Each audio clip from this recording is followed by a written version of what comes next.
Hello and welcome to the NextPowerUp review summary of Shadow Complex Remastered. This is a game originally developed and published by Epic Games, Chair, and of course Microsoft Entertainment back in 2009. And this game has been remastered in the Unreal Engine 3, so not the newest Unreal Engine 4. And it's been free over the holiday season, but they do intend to release it more officially and properly across all platforms, Xbox, PC, the whole works. Sometime in the new year, around 2016, not entirely sure when. But this is a side-scroller game that has tried to push the boundaries back in the day, and obviously it apparently did reasonably well in 2009 because it got reasonably good reviews. However, I'm just going to start and say that I completely disagree with most of these reviews. And yes, it's a side-scroller, and yes, it does a lot of unique things, but it does them all relatively terribly. Now, the first thing I want to say is the storyline is suitable if the game was made in the 90s. So there's lots of snippets of the storyline throughout, and the whole purpose of you completing objectives is, to progress the storyline. So there isn't much of a, oh, hey, this is just a puzzle game with a bit of story in the back end to support it or whatever. Storyline is kind of a core thing, and the voice acting is just voiced by really, really cheesy actors who say their lines super seriously. And,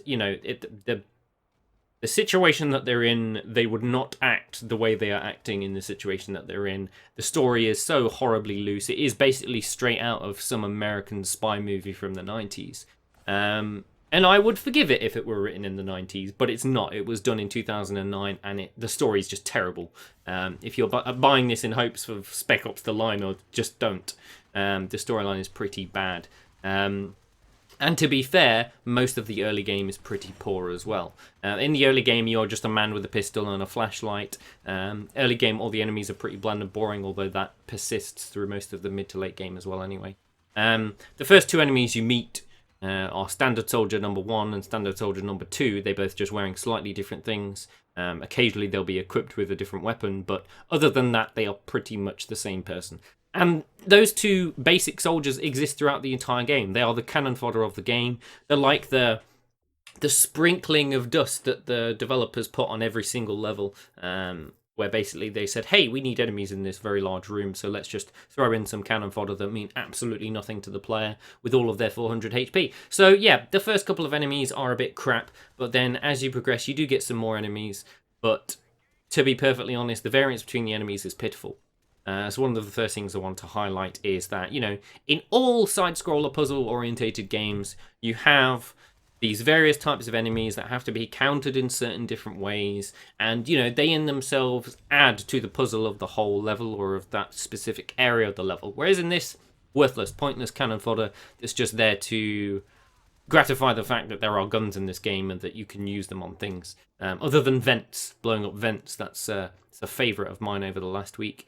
And basically you have two generic soldiers which are basically identical. You have heavy soldiers which have miniguns, heavy soldiers which have miniguns and or rocket launchers along with shields, but can similarly be taken out the same as the large soldiers with miniguns, in that you run up to them before their AI script kicks in, shoot them in the face, and that's it. In the event you do manage to let their script run its full course and they actually start shooting and put their shield up or something, then you just hide behind cover, which is very awkwardly placed in every single map, I might admit. And just basically, time crisis, down, up, shoot them in the face. And even the heavy guys, they only take a couple of bullets to the head. And this bullets to the head thing is another thing I want to mention, because the aiming is terrible. Yes, this game has like Z-axis aiming, and we'll get onto that in a bit. But there is a button, and it's Q. If you press Q, you'll get a laser sight, and maybe in this gameplay I might use it. Probably not, because this is in the sort of the mid-game when I've unlocked a lot of stuff, and I'm nearing the end, and I've realised how worthless the Q button is. And basically what happens is when you press Q, it shows you the laser sight, and it shows you exactly where your bullet is going to hit. Should hit. And so you'll stand there, you'll put your laser sight on an enemy's head, and you'll shoot. And then your bullet will go up here. The laser sight is pointless, the aim is atrocious, and basically you run into an area, jetpack all around the place, and just shoot wildly, and eventually everything dies because most of the enemies are just cannon fodder. And those that aren't cannon fodder are basically bullet sponges, which you'll see in just a second with this large boss fight, which is not really a boss fight, because boss fights are unique. They tend to be unique, or at the very least, when you see a boss fight, you'll see this big monster, you'll shoot it, and then you'll repeatedly get put against that monster, but in a generic enemy setting. Whereas in this game, they go, oh, hey, you see this really awesome guy? This is your boss fight, and the next boss fight, and maybe a couple of boss fights time. And you see this big spider tank? Yeah, that's a boss, except we're going to reuse it about 12 times throughout the entire game. And the same thing happens over and over and over again. There are no bosses. There's a helicopter and a couple of giant mech-looking things like a chicken walker and a guy in a big suit, except all of them can be defeated in the same way. You stand there and you shoot them, and you just throw lots of grenades at them until their enormous health pool goes down. And they're not hard. Even on the hard difficulty mode, they're not hard. You just sit behind cover and wait for their very badly scripted events to kick in. Throw a grenade, badly scripted event. Throw a grenade, badly scripted event. Or if you can't be asked to throw grenades, you just sit there and shoot and chip away at their health. And these bosses are all the same. So this giant guy, I've come across one before, and you'll probably see in this video I'll come across one again. Spider Tank came across 3 times. Chicken Walker I've come across 3 times. Helicopter I've come across twice so far. They're not bosses, they're just bullet sponge enemies that have really bad scripting that makes them appear to be bosses. And they just showcase these guys over and over and over and over again, and eventually it gets really, really boring. So basically, yeah, the enemy variance is pitiful. And none of them are complicated at all. They have pretty terrible AI, and they don't add to the puzzle whatsoever. They're just there to be shot at. So the only possible reason I can see that there are enemies in this game is to make the guns relevant. Aside from that, they're just, God, it's awful. And while we're on that note, I will go ahead and talk about the Z-axis shooting. So in this game, it is a side-scroller. It's all on a single up, down, left, right plane, 2 planes or whatever. Except this game has a unique selling point where it actually has a Z-axis, and now there's enemies that go up and down the Z-axis, and you can also shoot those enemies up and, in front and behind the Z-axis. And in the written review, if you read in the link below, I liken this to 3D back in the early 2000s. 3D was this big, amazing, wonderful thing in the early 2000s. Everyone thought it was cool. Well, at least kids thought it was cool. And you wore silly glasses. Except movies weren't made with 3D in mind. They were just made, and then the 3D aspect was just sort of ham-fisted on top of that. And the very small occasion that they were made with 3D in mind, it wasn't just a couple of scenes, it was a couple of moments in a couple of scenes where the enemy's fist would punch out towards you, or something would explode and bits of stuff would just fly towards the watcher's eyes. And they were very forced, and as soon as their job was done, they just got on with the film, and 3D became insignificant and you barely noticed it anymore. And that's the same as it is in this game. This whole Z-axis movement is basically pointless. It doesn't work properly. The aiming on it is terrible, just as terrible as this Q button thing is. And it's just been put there for show. It doesn't actually add to the quality of the gameplay. Yes, it's nice to see things going on in the background, but many side-scroller, 2D side-scrollers add things going on in the background without you having to interact with them. And those that did go full 3D went full 3D, like with Trine 3. Granted, it was short, but they did a pretty damn good job of the 3D aspect. Not that it was entirely necessary, but, that's the point. 3D isn't necessary. The Z-axis is not necessary in a side-scroller. And to be perfectly honest, this one, it just doesn't work. The shooting is very sort of jerky. So when you're shooting on that, that depth, you'll shoot in one area, and then maybe there's a box in the way, and you'll aim slightly to the right, except the gun will then go, oh, hey, you want to shoot over here, and start shooting over there. And so this Z-axis shooting thing, it's a nightmare. It is a genuine nightmare. It's gotten to the stage where, as you can probably see in this gameplay video I recorded earlier, I'm just running into a room, shooting wildly, and just running across the map while I'm doing it, because I can't be asked to sit there and, shoot. Oh no, there's an object in my way. Oh no, the angle's not quite right. Maybe if I move over to the right and then shoot, then I might be able to. Can't be dealing with that. This is a side-scroller game. It's supposed to be smooth, silky, seamless. I shouldn't have to battle with the game's mechanics. And in this game, I am battling with the game's mechanics, because this Z-axis thing really did just take away everything that it was supposed to give. So all in all, completely pointless mechanic. I'm guessing it was kind of shiny in 2009. It was probably something that people had never really seen before, but I don't want to see it again, to be perfectly honest, unless it's fully 3D.